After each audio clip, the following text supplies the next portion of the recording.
6 মাস এই জাহাজ পুরো পৃথিবীতে রান করেছে, পুরো পৃথিবীতে চলাফেরা করেছে 6 মাস। নূহ আলাইহিস সালামের কিস্তি রওনা করে যেতে যেতে যেতে যেতে সেই কাবায় সে মক্কাতে যায় পৌঁছল। মক্কাতে পৌঁছার পর নূহ আলাইহিস সালাম লক্ষ্য করলেন কাবাঘর তো এখন পৃথিবীতে নাই, যেই জায়গায় কাবাঘর থাকার কথা ওই জায়গায় কাবাঘর নাই। কোথায় গেল? আল্লাহ রাব্বুল আলামিন ওই যে জান্নাতের ইয়াকুত পাথর দ্বারা নির্মিত যে কাবা, ওই কাবাটাকে ফেরেশতাদের মাধ্যমে, কাক তোমার এই কবে পাঠাইছি, তুমি এখন আসলা কেন? তোমার কত পরে কবুতর গিয়ে চলে আসলো, তুমি এত দেরি করলা কেন? কোথায় গিয়েছিলা? কাক বলতেছে, আল্লাহর পয়গম্বর, আমি পচা গরু দেখে নিজেকে লোভ সামলাইতে পারি নাই, আমি পচা পানিগুলো খাইতে শুরু করি, যার কারণে আমার দেরি হয়ে যায়। নূহ আলাইহিস সালাম তার ব্যাপারে বদদোয়া করলেন। নূহ আলাইহিস সালামের বন্যার 98 বছর আগে ওনার একটা সন্তান জন্ম লাভ করে। ওনার 4 সন্তান ছিল, হাম, সাম, ইয়াফাস, কেনান। তার মধ্যে সাম যে সন্তান আছে, এই সামের বংশ পরম্পরায় বেশ কয়েকটা বংশের পর আল্লাহ রাব্বুল আলামিন হযরত ইব্রাহিম আলাইহিস সালামকে দুনিয়াতে পাঠান। এত সুন্দরী ছিলেন, ওই তখনকার সময়ে সবচেয়ে সুন্দরী মহিলা ছিলেন সারা। এটা শোনার পর ওই বাচ্চা নিজেকে সামলাইতে পারে নাই, সে ঘোষণা করে দিল তাকে উঠায় নিয়ে আসো আমার কাছে। ইব্রাহিম আলাইহিস সালাম যখন বুঝতে পারলেন যে তার স্ত্রীকে নিয়ে যাবে, ইব্রাহিম বললেন যে যখন তোমাকে নিয়ে যাবে জিজ্ঞাসা করবে তুমি আমার কি হও, তুমি বলবে যে সে আমার ভাই, আমি তার বোন। সারা বলল যেটা তো মিথ্যা কথা হয়ে যায় না, যে আমি তো আপনার স্ত্রী, আমি তো আপনার বোন না। তখন ইব্রাহিম আলাইহিস সালাম মানতে কাটিয়ে বললেন, এর মাঝখানে হুদ আলাইহিস সালাম এবং সালেহ আলাইহিস সালাম, এই দুইজন নবী আয়েশা কাবাঘর পায় নাই দুনিয়াতে। ওনারা হজ করতে গিয়ে অনুমান করে তওয়াফ করে চলে আসছেন। প্রত্যেকটা শিশুর কানে ফেরেশতা যায়, ফেরেশতা যাওয়ার পর ইব্রাহিমের এই ঘোষণা শুনিয়ে দেয়। ওই শিশু যতবার লাব্বাইক বলে আল্লাহ রাব্বুল আলামিন দুনিয়াতে ততবার। আম্মা বা'দু ফাআউযু বিল্লাহি মিনাশ শাইতানির রাজীম। বিসমিল্লাহির রাহমানির রহিম। وإذ قال ربك للملائكة إني جاعل في الأرض خليفة قالوا أتجعل فيها من يفسد فيها ويسفك الدماء ونحن نسبح بحمدك ونقدس لك قال إني أعلم ما لا تعلمون صدق الله العلي العظيم. وقال رسول الله صلى الله عليه وسلم ما من أيام أحب إلى الله أن يتعبد فيها من 10 ذي الحج يعدل صيام كل صيام منها بصيام سنة وقيام كل ليلة منها بقيام ليلة القدر أو كما قال عليه الصلاة والسلام. الحمد لله الحمد لله الحمد لله. আমি গত জুমাতে কয়েক জুমা যাবত হজের ইতিহাস টানতে গিয়ে কাবার ইতিহাস টেনেছি, সেই হিসাবে মানুষের ইতিহাসও আপনাদের সামনে উল্লেখ করা হয়েছে। কাবার ইতিহাস বলতে বলতে নূহ আলাইহিস সালাম পর্যন্ত আমরা আসছি। তো এই জুমাতে চেষ্টা করব কমপক্ষে ইতিহাসটা হযরত ইব্রাহিম আলাইহিস সালাম পর্যন্ত নিয়ে যাওয়ার। এরপর ইতিহাসটা এই জায়গায় সমাপ্ত করব। যেহেতু আজকে আলোচনা আবার 10 জিলহজের প্রথম 10 দিনের ফজিলত নিয়ে আলোচনা করা হবে ইনশাআল্লাহ। এরপরেই আজকেই 10 দিনের ফজিলত নিয়ে আলোচনা করা হবে ইনশাআল্লাহ। তো প্রথমে চলে যায় আমাদের সেই ইতিহাসে। ইতিহাস চলতেছিল কাবার ইতিহাস, মানুষের ইতিহাস। যে হজের ইতিহাস বলতে গিয়ে কাবার ইতিহাস বলেছে, সেই কাবার ইতিহাস শুরু হয়েছে মানুষের সূচনার ইতিহাস থেকে। পৃথিবীর শুরু লগ্ন থেকে ইতিহাস শুরু হয়েছে। তো গত জমে আলোচনা করতে করতে নূহ আলাইহিস সালামের কিস্তি, নৌকা, জাহাজ পর্যন্ত আমরা আসছি। আমরা জানি নূহ আলাইহিস সালাম ওনার সময় ওনার নাফরমান বান্দাদেরকে আল্লাহ রব্বুল আলামিন আযাব দেওয়ার জন্য সারা পৃথিবীতে মহাপ্লাবনের ব্যবস্থা করেছে। সারা পৃথিবী সমানভাবে মহাপ্লাবন হয়েছিল। এমন না যে বাংলাদেশে হয়েছে আমেরিকা হয় নাই, আমেরিকা হয়েছে সৌদি আরবে হয় নাই, এমন না। সারা পৃথিবীতে সমানভাবে এই প্লাবন হয়েছে। শুধু নূহ আলাইহিস সালামের কিস্তিতে যতজন মুমিন ছিল এবং নূহ আলাইহিস সালামের কিস্তিতে যতটা প্রাণী ছিল, এগুলোই পরবর্তীতে বংশ বিস্তার করেছে। এছাড়া পৃথিবীতে যত মানব যত প্রাণী ছিল সব এই বন্যায় মারা গিয়েছে। তো নূহ আলাইহিস সালাম সমস্ত প্রাণীর এক জোড়া করে এবং ওনার উম্মতদেরকে নিয়ে নূহ আলাইহিস সালাম ওনার কিস্তি নিয়ে ছুটলেন। জাহাজ রওনা করলো। জাহাজের কোনো ইঞ্জিন নাই, কোনো ড্রাইভার নাই, কোনো পাইলট নাই। নূহ আলাইহিস সালাম আল্লাহ তাআলার কাছে বলেন, ইয়া আল্লাহ, এই জাহাজ কে চালাবে? আল্লাহ রাব্বুল আলামিন বলেন যে তুমি এই দোয়াটা পড়তে থাকো, বিসমিল্লাহি মাজরিহা ওয়া মুরসাহা ইন্না রাব্বি লাগফুরুর রহিম। এই দোয়াটা তুমি পড়তে থাকো। নূহ আলাইহিস সালাম এই দোয়া, কোরআনের এই আয়াতটা পড়লেন। অটোমেটিক আল্লাহ রব্বুল আলামিন ফেরেশতাদের মাধ্যমে জাহাজের রওনা শুরু করালেন। 6 মাস এই জাহাজ পুরো পৃথিবীতে রান করেছে, পুরো পৃথিবীতে চলাফেরা করেছে 6 মাস। নূহ আলাইহিস সালামের কিস্তি রওনা করে যেতে যেতে যেতে যেতে সেই কাবায়, সে মক্কাতে যায় পৌঁছল। মক্কাতে পৌঁছার পর নূহ আলাইহিস সালাম লক্ষ্য করলেন কাবাঘর তো এখন পৃথিবীতে নাই। যেই জায়গায় কাবাঘর থাকার কথা ওই জায়গায় কাবাঘর নাই। কোথায় গেল? আল্লাহ রাব্বুল আলামিন ওই যে জান্নাতের ইয়াকুত পাথর দ্বারা নির্মিত যে কাবা, ওই কাবাটাকে ফেরেশতাদের মাধ্যমে চতুর্থ আসমানে উঠায় নিয়েছে। তো নূহ আলাইহিস সালাম যখন ওনার জাহাজটাকে নিয়ে কাবার ওইদিকে গেলেন, যাওয়ার পর ওইদিকেও সমানভাবে প্লাবন, বন্যা, ওইদিকে আর কাবাঘর নাই। তো এই জাহাজটা অটোমেটিক কাবার চতুর্দিক দিয়ে 7টা চক্কর দেয়। চতুর্দিক দিয়ে কাবার চতুর্দিক দিয়ে 7টা চক্কর দেয়। 7টা চক্কর দেওয়ার পর জাহাজটা আবার ফিরে আসে। এই জন্যই কিন্তু আমি নূহ আলাইহিস সালামের ঘটনা এই জন্যই উল্লেখ করেছিলাম যে কাবার সাথে নূহ আলাইহিস সালামের কি গভীর সম্পর্ক।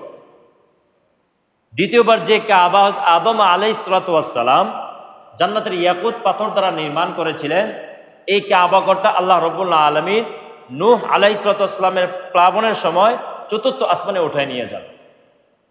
প্রথম সংস্কার করেছিলেন ফেরেশতারা, ইতিহাস আগেই বলেছি। দ্বিতীয়বার কাবা নির্মাণ করেন আদম আলাইহিস সালাম। তৃতীয়বার কে নির্মাণ করেন? নূহ আলাইহিস সালামের জাহাজ যখন ঘুরে ঘুরে ঘুরে ঘুরে আস্তে আস্তে যদি পাহাড়ে আসলো, আসার পর আল্লাহ রাব্বুল আলামিন বলেন, ইহবিত মিনহা বিসালাম, যে আপনি এখন জাহাজ থেকে নামতে পারেন। তো নূহ আলাইহিস সালাম যে পৃথিবীর কোন জায়গায় গাছ দেখা যায় কিনা, পৃথিবীর কোথাও পাহাড় দেখা যায় কিনা, এটা নিশ্চিত হওয়ার জন্য গোরব অর্থাৎ কাককে পাঠালেন, যে কাক তুমি দেখে আসো পৃথিবীর কোন জায়গায় পাহাড় দেখা যায়। তো সে কাক গেছে, কাক যাওয়ার পর আসার আর খবর নাই। নূহ আলাইহিস সালাম বলতেছেন যে কাককে আমি সে কবে পাঠাইছি, সে এখন আসার খবর না, সে কোথায় গেল। যখন কাক আসে না, তো দ্বিতীয়বার নূহ আলাইহিস সালাম কবুতরকে পাঠায় যে তুমি দেখে আসো পৃথিবীর কোন জায়গায় গাছ বা পাহাড় দেখা যায়।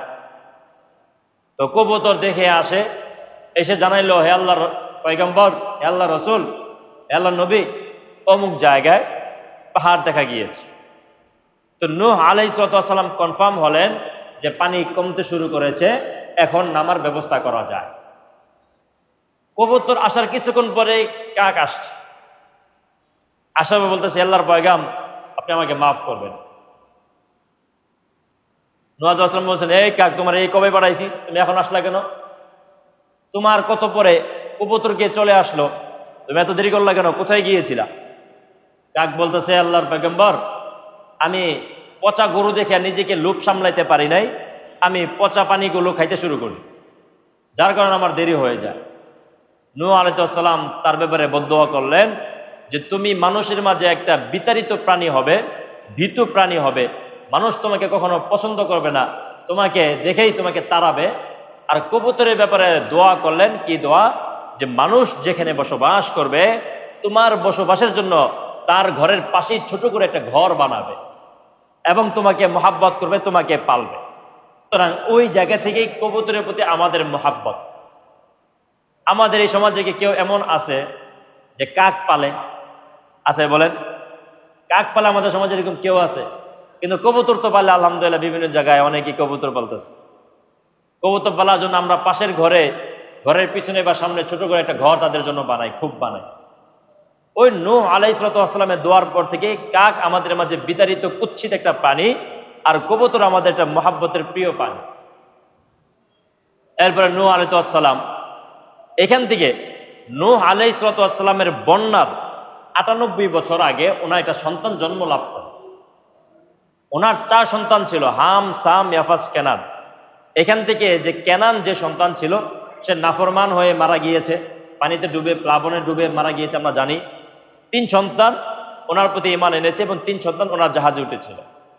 ওর মধ্যে সাম যে সন্তান আছে, এই সামের বংশ পরম্পরায় বেশ কয়েকটা বংশের পর আল্লাহ রাব্বুল আলামিন হযরত ইব্রাহিম আলাইহিস সালামকে দুনিয়াতে পাঠান এই সামের বংশ দ্বারায়। হাম, সাম, ইয়াফাস, এই 3 জনের মাঝে সামের বংশ দ্বারায় আল্লাহ রাব্বুল আলামিন হযরত ইব্রাহিম আলাইহিস সালাম আজরের ঘরে, ওনার পিতার নাম আজর, আজরের ঘরে হযরত ইব্রাহিম আলাইহিস সালামকে আল্লাহ রাব্বুল আলামিন দুনিয়াতে পাঠান। ইব্রাহিম আলাইহিস সালামের ঘটনা আমরা সকলেই জানি। মূর্তির সাথে ওনার কি হয়েছিল, ওনার দাওয়াতের অবস্থা, আমি ওইদিকে বিস্তারিত যাব না, বয়ান অনেক সংক্ষিপ্ত করতে হবে, আলোচনা অনেক বেশি। ইব্রাহিম আলাইহিস সালাম আস্তে আস্তে অনেক বড় হলেন।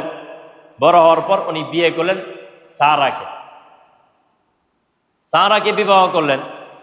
ইব্রাহিম আলাইহিস সালাম দাওয়াত দিতে দিতে দিতে দিতে মাত্র 2 জন মানুষকে ঈমান আনতে পেরেছেন। মাত্র 2 জন মানুষ ঈমান আনে। 2 জনের মাঝে একজন হলো সারা, যিনি ওনার স্ত্রী, আরেকজন হলো লূত আলাইহিস সালাম, ওনার আপন ভাতিজা। ওনার এক ভাইয়ের নাম ছিল হারান। এই হারানের ছেলে হলো লূত আলাইহিস সালাম। এই ওনার এই ভাতিজা ওনার প্রতি ঈমান আনে, মাত্র এই 2 জন। তো ইব্রাহিম আলাইহিস সালাম ওনার স্ত্রী সারাকে নিয়ে শাম দেশে যাবেন। শাম দেশে পথের মধ্যে মিশর পরে, আমি ঘটনা আগে বলেছি, বিস্তারিত বলবো না। মিশরের বাচ্চা ছিল সিনান ইবনে আইলওয়ান। সিনান ইবনে আইলওয়ান তৎকালীন সময় মিশরের বাচ্চা ছিল। সে ছিল নারী লোভী। নারী লোভী ছিল। কোনো জায়গায় যখন সে শুনতে পাইতো যে অমুক জায়গায় সুন্দরী মেয়ে আছে, তাকে সে ভোগ করত। এটা তার বদ অভ্যাস। তো সেই হিসাবে যখন ইব্রাহিম আলাইহিস সালাম ওনার স্ত্রী সারাকে নিয়ে মিশরের মধ্যবর্তী স্থান দিয়ে শামে যাচ্ছেন, ওই সিনান ইবনে আইলওয়ানের কানে পৌঁছলো যে সুন্দরী একটি মেয়ে মিশরের ভিতরে প্রবেশ করেছে। আর সারা আলাইহিস সালাম কেমন সুন্দরী ছিলেন? আল্লাহ রাব্বুল আলামিন পৃথিবীতে সবচেয়ে সুন্দর করে সৃষ্টি করেছিলেন মেয়েদের মাঝে হাওয়া আলাইহিস সালাম। দ্বিতীয় সৌন্দর্য দান করেছিলেন এই যে সারা, ইব্রাহিম আলাইহিস সালামের স্ত্রী সারা আলাইহিস সালামকে দ্বিতীয় সৌন্দর্য দান করেছে। এত সুন্দরী ছিলেন। ওই তখনকার সময়ে সবচেয়ে সুন্দরী মহিলা ছিলেন সারা। এটা শোনার পর ওই বাচ্চা নিজেকে সামলাইতে পারে নাই, সে ঘোষণা করে দিল তাকে উঠায় নিয়ে আসা আমার কাছে। ইব্রাহিম আলাইহিস সালাম যখন বুঝতে পারলেন যে তার স্ত্রীকে নিয়ে যাবে, ইব্রাহিম বললেন যে যখন তোমাকে নিয়ে যাবে জিজ্ঞাসা করবে তুমি আমার কি হও, তুমি বলবে যে সে আমার ভাই, আমি তার বোন। সারা বলল যেটা তো মিথ্যা কথা হয়ে যায় না, যে আমি তো আপনার স্ত্রী, আমি তো আপনার বোন না। তখন ইব্রাহিম আলাইহিস সালাম মানতে কাটিয়ে বললেন তুমি আদমের সন্তান, আমিও আদমের সন্তান, সেই হিসেবে আমরা দুজন ভাই বোন।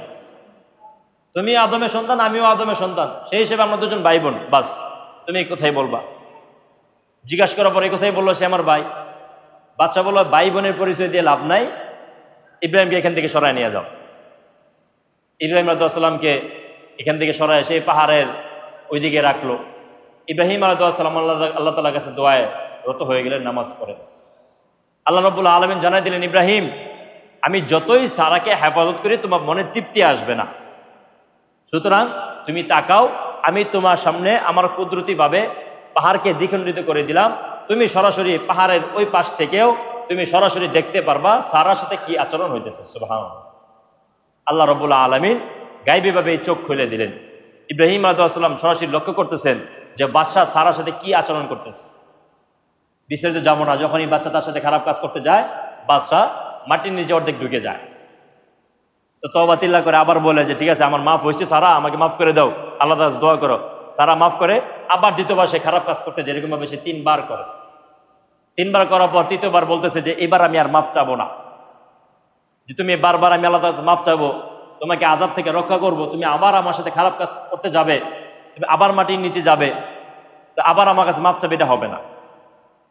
তো শেষমেশ এই যে এই বাদশা সিনান ইবনে আইলওয়ান, তার একটা মেয়ে ছিল, নাম হলো হাজেরা।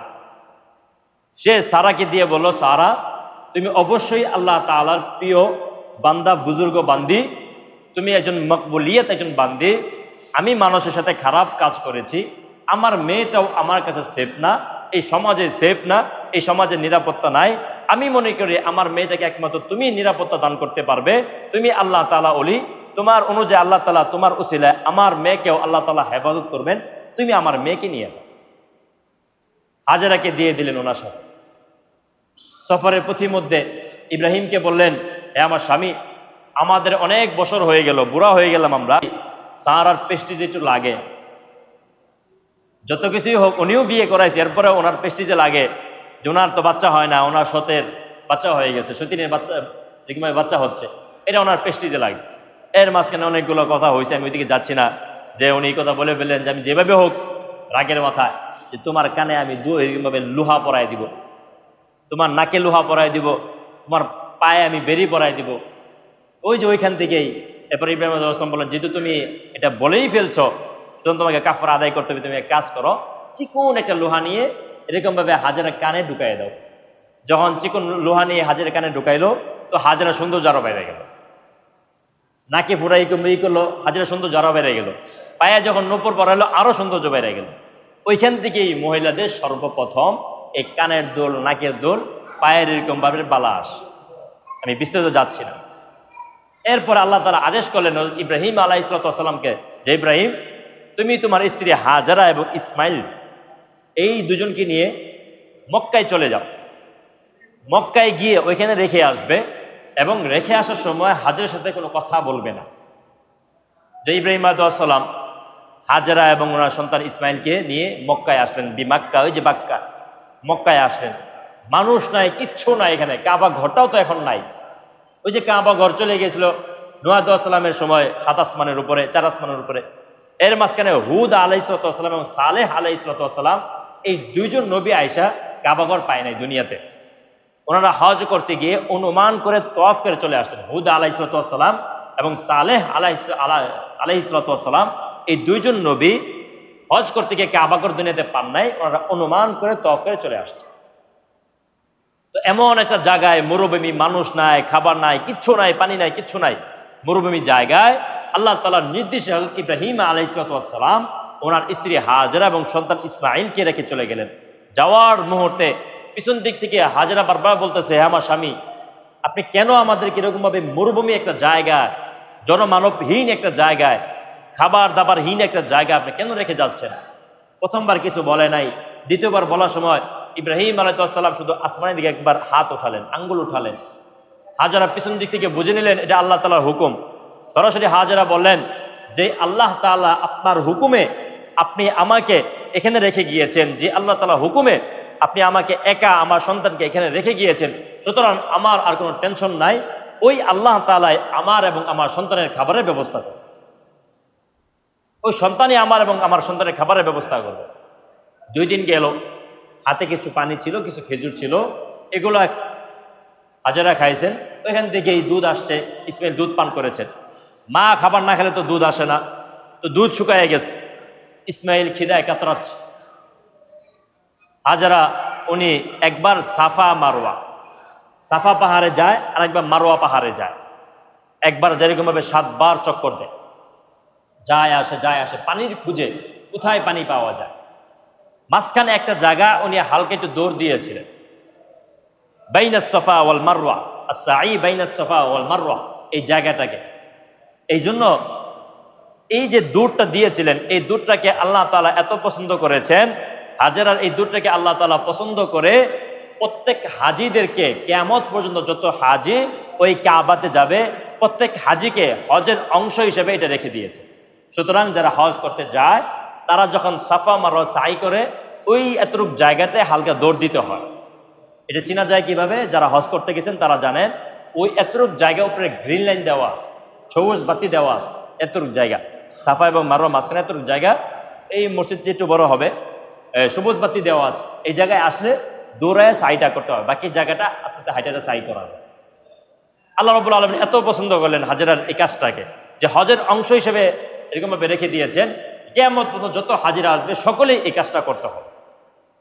এরপরে 7 চক্কর দেওয়ার পর ছোট একটা বাচ্চা হাজেরাকে ডাকতেছে, হে হাজেরা তুমি এদিকে আস, আর পেরেশানি হওয়ার দরকার নাই, আর চিন্তিত হওয়ার দরকার নাই, তুমি ইসমাইলের পায়ের দিকে লক্ষ্য করো। আরেক রিওয়ায়াত আছে আমার পায়ের দিকে লক্ষ্য করো, যে নিজ থেকে আল্লাহ রাব্বুল আলামিন তোমার এবং ইসমাইলের উসিলায় জমজম কূপের ব্যবস্থা করে দিয়েছেন। সুবহানাল্লাহ, বিশাল মরুভূমির মধ্যে জমজম কূপের ব্যবস্থা করে দিয়েছে। জমজম কূপের ব্যবস্থা হয়ে গেল, নিচ থেকে পানি উঠতে শুরু করলো। আর ওইদিক দিয়ে যখন ইব্রাহিম আলাইহিস সালাম রেখে গিয়েছিলেন, তখন এরকম ভাবে ইব্রাহিম আলাইহিস সালাম আল্লাহ তাআলার কাছে একটা দোয়া করেছিলেন। দোয়াটা কি? ইন্নী আসকানতু মিন যুররিয়াতি বিওয়াদিন গায়রি যি যারইন ইনদা বাইতিকাল মুহাররম। এবার আবার আল্লাহ তাআলা একটা দোয়া করেন, ওয়ারযুক আহলাহু মিনাস সামারাত। ইব্রাহিম আলাইহিস সালাম এই দোয়াটা করেছিলেন, হে আল্লাহ, আমি আমার স্ত্রী সন্তানকে রেখে গিয়েছি, আপনি ওদের উসিলায় এই জায়গাটাকে বরকত দান করেন, এই জায়গায় রিজিকের ব্যবস্থা করে দেন, এই জায়গায় মানুষের ব্যবস্থা করে দেন। এবং বাত করতে তারাও ওই জায়গায় যায়, যায় লক্ষ্য করে যে বিশাল একটা কূপ, ওইখানে একজন মহিলা তার সন্তানকে নিয়ে বসে আছে। তারা ভাবলো তাহলে অবশ্যই এখানে মানুষের বসবাস আছে। তারাও চিন্তা করলো আমরা এই দিক দিয়ে যাতায়াত করি, আমরা যদি এই জায়গায় কিছু বাড়িঘর করি তাহলে প্রতিমধ্যে আমরা কিছু বিশ্রাম নিতে পারবো, এখানে পানির ব্যবস্থা আছে, আমরা এখানে পানি সংগ্রহ করতে পারবো। বাস, বাড়িঘর শুরু হয়ে গেল, মানুষের বসবাস শুরু হয়ে গেল। ইসমাইল এবং হাজেরা এবং ইব্রাহিম আলাইহিস সালামের দোয়ার বরকতে জমজম কূপের ব্যবস্থা, ওইখান থেকে মানুষ বসবাসের ব্যবস্থা এবং রিজিকের ব্যবস্থা হয়ে গেল। এই যে শুরু হলো। এরপরে মাঝখানে কুরবানির ঘটনা আছে, কুরবানির ঘটনা আমি সামনে জুমাতে বলবো, এই জুমায় বলবো না। সরাসরি চলে যায় হজের দিকে, কাবা শেষের দিকে।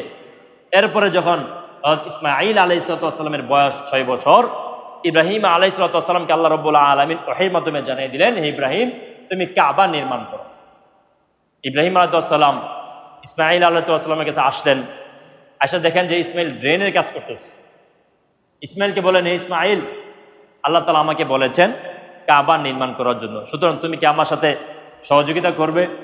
হ্যাঁ বাবা, অবশ্যই সহযোগিতা করবো। ঠিক আছে, চলো। ইব্রাহিম আলাইহিস সালাম সেই কাবার স্থানে গেলেন, যায় দেখেন যে উনি কোন জায়গায় কাবা করবেন কোনো নির্দিষ্ট জায়গা বা নির্দিষ্ট কোনো ম্যাপ নাই।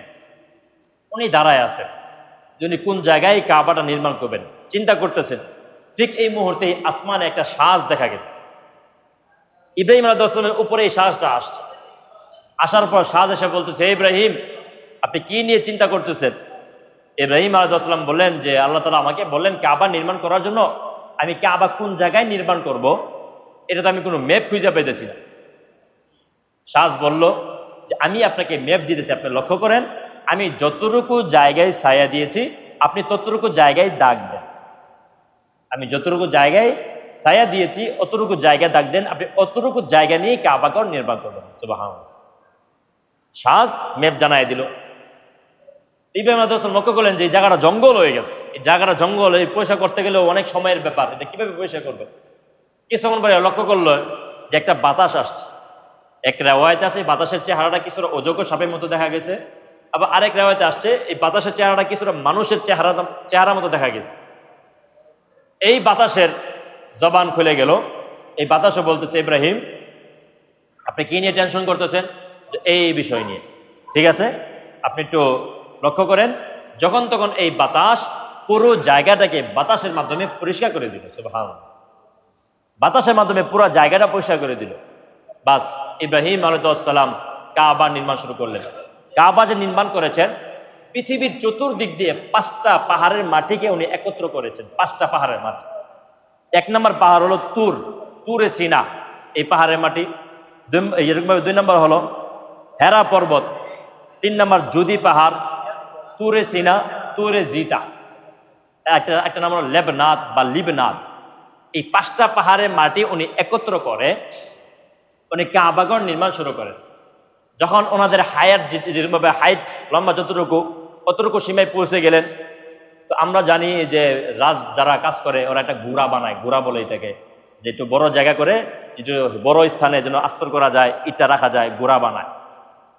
তো ইব্রাহিম আলাইহিস সালামের প্রয়োজন পড়লো, উনি উপরে কিভাবে কাজ করবেন। আমরা যারা হজ করতে যাই আমরা জানি কাবার পাশে একটা পাথর আছে, মাকামে ইব্রাহিম বলা হয়। এটাকে পিতলের গম্বুজ দ্বারা এরকমভাবে ভিতরে হেফাজত করা হয়েছে। চতুর্দিক দিয়ে কাজ, উপরে পিতলের গম্বুজ, ভিতরে মাকামে ইব্রাহিম। এই মাকামে ইব্রাহিম এটাই ওই পাথর, যে পাথর দ্বারা আল্লাহ রাব্বুল আলামিন ইব্রাহিম আলাইহিস সালামকে লিফটের মাধ্যমে কাবা নির্মাণ করতে সহযোগিতা করেছিলেন। সুবহানাল্লাহ। আল্লাহ রাব্বুল আলামিন বলেন, ইব্রাহিম তুমি এই পাথরে দাঁড়াও। আল্লাহ রাব্বুল আলামিন গায়বীভাবে এই পাথরটাকে উঁচু করে দিলেন। বাস, এই পাথর উঁচু হয়। ইব্রাহিম আলাইহিস সালাম উপরে কাজ করেন, নিজ দিক থেকে সন্তান ইসমাইল উনি যুগলি কাজ করেন। আর ডিপ্লোমা ইঞ্জিনিয়ারকে জিব্রাইল আলাইহিস সালাম, উনি হলেন ডিপ্লোমা ইঞ্জিনিয়ার। উনি দেখায় দেন, ইব্রাহিম আলাইহিস সালাম কাজ করেন, সহযোগিতা করেন ওনার সন্তান ইসমাইল আলাইহিস সালাম। এরপরে যখন কাবা নির্মাণ শেষ হয়ে গেল, আল্লাহ রাব্বুল আলামিন ইব্রাহিমকে বললেন, ইব্রাহিম তুমি ঘোষণা করে দাও যে এই উম্মত সকল তোমরা হজ করতে আসো, এই মানুষ সকল তোমরা হজ করতে আসো। ইব্রাহিম আলাইহিস সালাম কোন জায়গায় দাঁড়িয়ে ঘোষণা করবেন? এক রিওয়ায়াত আছে ওই মাকামে ইব্রাহিমে উনি দাঁড়িয়েছিলেন। এই মাকামে ইব্রাহিমটাকে আল্লাহ রাব্বুল আলামিন পাহাড় পরিমাণ সমপরিমাণ উঁচু করে দিয়েছেন।